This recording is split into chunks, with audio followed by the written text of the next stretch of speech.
नमस्कार दोस्तों, हमारा YouTube चैनल आपका स्वागत करता है। तो बिना समय गवाए हमारे चैनल को सब्सक्राइब करें और सिनेमा का मजा लेने के लिए तैयार रहें। आइए हम आपको दी हैंगओवर मूवी समीक्षा की दुनिया में ले जाते हैं। ये कॉमेडी के अद्वितीय दुनिया में चार दोस्तों की पुरानी दोस्ती के मजेदार और हिलेरियस सफर की कहानी है। दी हैंगओवर एक मजेदार फिल्म है जो पूरी तरह से मनोरंजक है। इसका सेटअप मजेदार है और हर स्थिति मजेदार होती है। अधिकांश संवाद लगभग लाइन दर लाइन मजेदार होते हैं। कुछ बिंदु पर हम वास्तव में खुद को इस बात की थोड़ी परवाह करते हुए पाते हैं कि लापता दूल्हे के साथ क्या हुआ, और यह तथ्य कि हम लगभग परवाह करते हैं। फिल्म की शुरुआत एक दुल्हन के लिए उसके शादी के दिन बुरी खबर के साथ होती है। उसकी मंगेतर का सबसे अच्छा दोस्त मोहावे रेगिस्तान में खूनी होंठ और 3 अन्य लड़कों के साथ खड़ा है, जिनमें से कोई भी उसकी मंगेतर नहीं है।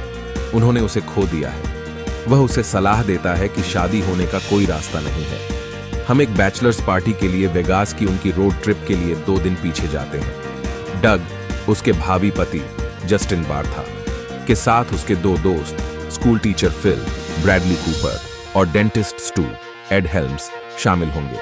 उनके साथ उसका भाई एलन, जैच गैलिफियानाकिस भी शामिल होगा, जो एक अधिक वजन वाला स्लॉब है और एक स्कूल की इमारत के 200 फीट के भीतर आने के खिलाफ निषेधाज्ञा है। अगली सुबह डग लापता हो जाता है।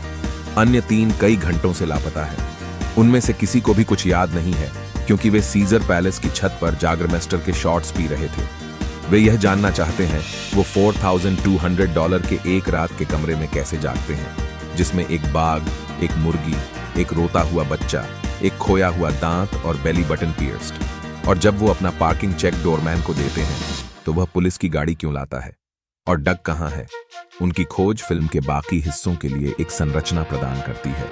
एक बहुत लंबे दिन के दौरान, जिसमें एक शादी के चैपल में एक तथ्य खोज यात्रा, एक छोटे लेकिन बहुत ही मतलबी चीनी डकैत के साथ एक हिंसक मुठभेड़, एक स्वीट हुकर, एक इमरजेंसी रूम डॉक्टर और माइक टायसन के साथ एक इनकाउंटर शामिल है, जिसका बाग वे चोरी कर चुके हैं।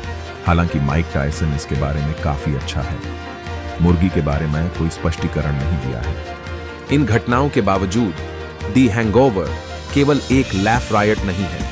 मैं इसे कैरेक्टर स्टडी के रूप में वर्णित करने के लिए इतना दूर नहीं जाऊंगा, लेकिन तीनों पुरुषों में व्यक्तित्व की गहरी समस्याएं हैं और वेगास यात्रा उन पर लागू आपातकालीन चिकित्सा की तरह काम करती है। डेंटिस्ट पर उसकी बिच्ची गर्लफ्रेंड का सख्ती से शासन होता है। स्कूल टीचर क्लास ट्रिप के लिए पैसे चुराने के बारे में कुछ नहीं सोचता है। और एलन, खैर, जैच गैलिफियानाकिस का प्रदर्शन उस तरह का ब्रेकआउट प्रदर्शन है जिसने जॉन बेलुशी को एनिमल हाउस के बाद एक स्टार बना दिया।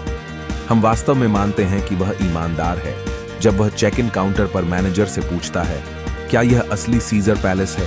क्या सीजर यहां रहता है? द हैंगओवर का निर्देशन टॉड फिलिप्स ने किया है। संवाद में विस्तार और अवलोकन का एक स्तर है जो उल्लेखनीय है। ये पात्र सामान्य रूप से मजाकिया नहीं है, लेकिन विशेष रूप से मजाकिया हैं। एक्टर्स ने बहुत अच्छी एक्टिंग की है। फिलिप्स ने उन्हें एक अजीब पात्र मिस्टर चाओ, केन जियोंग, जिसे वे पुलिस कार के ट्रंक में बंद पाते हैं। वो मार्शल आर्ट में कुशल है और वास्तव में एलन के मोटापे के बारे में कमेंट्स करता है। उसे लगता है कि एक मोटा आदमी जो कुछ भी करता है वह हास्यास्पद है। जब वह अपने कपड़ों और अपने हेंचमैन को पाता है तो उसे तुच्छ नहीं समझा जाना चाहिए। फिर हमें जेड, हीथर ग्राहम, एक स्ट्रिपर दिखती है। स्पष्ट रूप से कहती है, ठीक है, वास्तव में मैं एक एस्कॉर्ट हूं, लेकिन ग्राहकों से मिलने के लिए स्ट्रिपिंग एक अच्छा तरीका है। वह अच्छी दिल वाली क्लिच नहीं है, बल्कि एक ईमानदार युवा महिला है जो सही लड़के से मिलना चाहती है। डग की खोज में दोस्त ER डॉक्टर, माइक टायसन के घर का सिक्योरिटी टेप और एक मैट्रेस जो सीजर पैलेस की मूर्तियों में से एक के ऊपर उठाए गए हाथ पर लटका हुआ है, इन सुरागों को एकत्र कर रहे हैं। स्टोरी प्लॉट इन चीजों के बीच से गुजरती है। यह एक ऐसी फिल्म है जो अपनी R रेटिंग के प्रत्येक अक्षर की हकदार है। वेगास में जो होता है वह वेगास में ही रहता है, विशेष रूप से आपके उल्टी के बाद। हैंगओवर एक मनोरंजनपूर्ण फिल्म है जो दोस्तों की मस्ती और एक बेहोशी की रात को अच्छे तरीके से प्रस्तुत करती है और दर्शकों को हंसाने और मनोरंजन का अच्छा अनुभव देती है। इस मूवी समीक्षा को समाप्त करते समय हम आशा करते हैं कि आपने इस सिनेमैटिक सफर का आनंद लिया होगा। और यह आपके दिवाली जश्न को मनोरंजन के रूप में मस्ती से भर दिया हो। फिल्मों की ताकत होती है लोगों को एक साथ लाने की, बिल्कुल वैसे ही जैसे दिवाली का त्योहार करता है। तो चाहे आप परिवार और दोस्तों के साथ फिल्में देख रहे हों या अकेले समय बिता रहे हों, हम आपको दिवाली की शुभकामनाएं देते हैं और आपका साल ब्लॉकबस्टर पलों से भरपूर हो। धन्यवाद दोस्तों। फिल्मों की दुनिया में सफर करने के लिए हमारे साथ रहने का आभारी है। हमें खुशी है कि हमारी समीक्षाएं और टिप्स आपकी मनपसंद फिल्म की खोज में मददगार साबित हो सकती हैं। अगर आपको हमारा चैनल पसंद आया है तो कृपया हमें सब्सक्राइब करें, लाइक करें और अपनी राय हमसे साझा करें। हम जानना चाहते हैं कि आपकी राय क्या है और कैसे हम और भी बेहतर हो सकते हैं। धन्यवाद फिर से, और मिलते हैं अगली फिल्म की समीक्षा में।